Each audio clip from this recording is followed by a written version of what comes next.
ITIR హైదరాబాద్కు మంజూరు తీసుకురావడం వల్ల డైరెక్ట్గా 15 లక్షల మందికి ఉద్యోగ అవకాశాలు వస్తాయి. ఇండైరెక్ట్గా 35 లక్షల మందికి ఉద్యోగ అవకాశాలు ఉంటాయి. దీనివల్ల ఉపాధి చాలా మందికి వస్తాయి. దీనివల్ల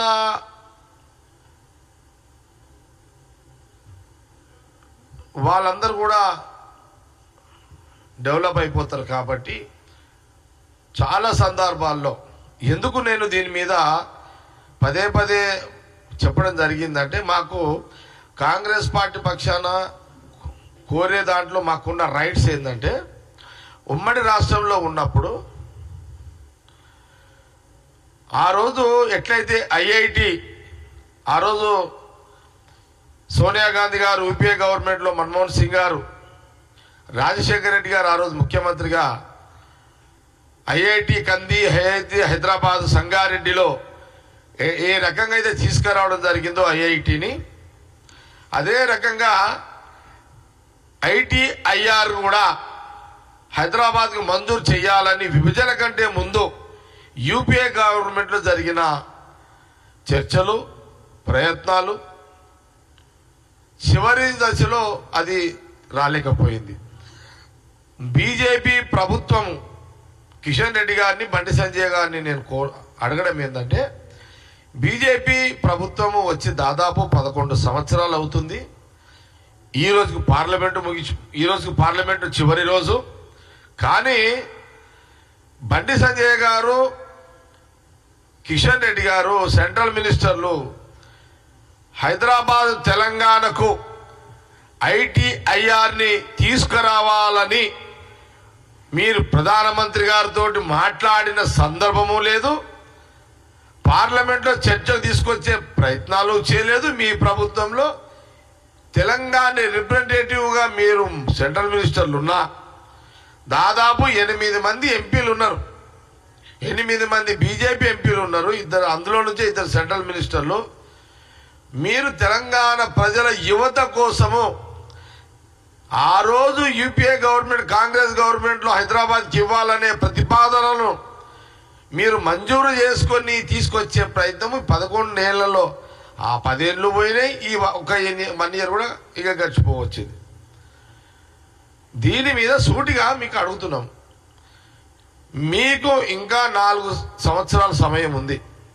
ఈ 4 సంవత్సరాల లోపు ఐటీఐఆర్ని మీరు హైదరాబాద్ కేంద్రంగా తీసుకురావాలని కాంగ్రెస్ పార్టీ పక్షాన మేము డిమాండ్ చేస్తున్నాం. మమ్మల్ని మీరు ప్రశ్నించే హక్కు మీకు లేదు. మమ్మల్ని విమర్శించే కాంగ్రెస్ గవర్నమెంట్ని విమర్శించే హక్కు మీకు లేదు. నేను అట్లనే కేసీఆర్ గారు, ప్రతిపక్ష నాయకుడు, మాజీ ముఖ్యమంత్రి గారు కూడా అడుగుతున్నా, ఏమడుగుతున్నా, మీ 9.5-10 ఏళ్ల కాలంలో ఈ ఐటీఐఆర్ గురించి మీరు కూడా ఎప్పుడు కూడా ప్రస్తావన తీసుకురాకపోవడం దురదృష్టకరము. ఆ రోజు ఐటీ మినిస్టర్ కేటీఆర్ గారు కానీ, కీలక పొజిషన్ హరీష్ రావు గారు కానీ ఈరోజు చాలా పెద్ద మాటలు కాంగ్రెస్ గవర్నమెంట్ విమర్శిస్తున్నారు. కానీ ఆ రోజు మీరు 9.5-10 ఏళ్ల కాలంలో ఐటీఐఆర్ తీసుకురావాలి హైదరాబాద్ కానీ మీరు కూడా ఏ సందర్భంలో మాట్లాడకపోవడం దురదృష్టకరం. మీరు 2-3 సందర్భాల్లో బీజేపీ ప్రభుత్వానికి సానుకూలంగా ఓటేసిరు. ఒకటి, రాష్ట్రపతి ఎన్నికప్పుడు మీరు బీజేపీ కోరిన వెంటనే మీరు ఓటేసిరు, మీ ఎంపీలు, బీఆర్ఎస్ ఎంపీలు. ఉపరాష్ట్రపతి వెంకయ్యనాయుడు గారికి ఓటేసిరు బీజేపీకి. మీరు ఓట్ల రద్దు, 1000 రూపాయల ఓట్లు రద్దప్పుడు మీరు మోడీ గారికి బీజేపీ ఓటేసిరు, మీరు సమర్థించరు. నల్ల చట్టాలు తీసుకొచ్చినప్పుడు మీ ఎంపీలు కేసీఆర్ గారు మీరు బీజేపీ ప్రభుత్వాన్ని సమర్థించరు. కానీ ఏ రోజు కూడా ఐటీఐఆర్ హైదరాబాద్కి తీసుకురావాలి, తెలంగాణ యువతకు ఐటీఐఆర్ ఉద్యోగ అవకాశాలు కల్పించాలి, డైరెక్ట్గా 15 లక్షల మందికి ఉద్యోగాలు, ఇండైరెక్ట్గా 35 లక్షల మందికి ఉపాధి దొరుకుతుంది అనే ఆలోచన చేయకపోవడము చాలా దురదృష్టకరం, బాధాకరం.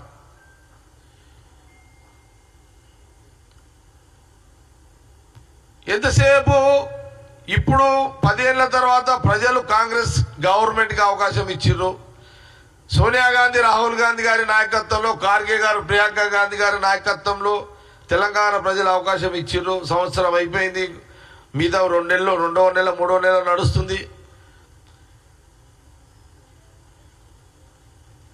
మరి ఈరోజు రేవంత్ రెడ్డి ముఖ్యమంత్రిగా, క్యాబినెట్ మినిస్టర్లు, ఈరోజు మా IT industry minister Sridhar Babu గారు కానివ్వండి, సీఎం గారు కానివ్వండి, ఎంటైర్ క్యాబినెట్ మినిస్టర్లు అందరూ కూడా ఇండస్ట్రియల్ డెవలప్మెంట్కి సంబంధించి ఎంప్లాయ్మెంట్ పెరుగుతుందనే దాని మీద కూడా ఈ 1 ఇయర్లో ఎంతో ముందుకు, అభివృద్ధిలో ముందుకు తీసుకే ప్రయత్నంలో పోవడం జరుగుతున్నది.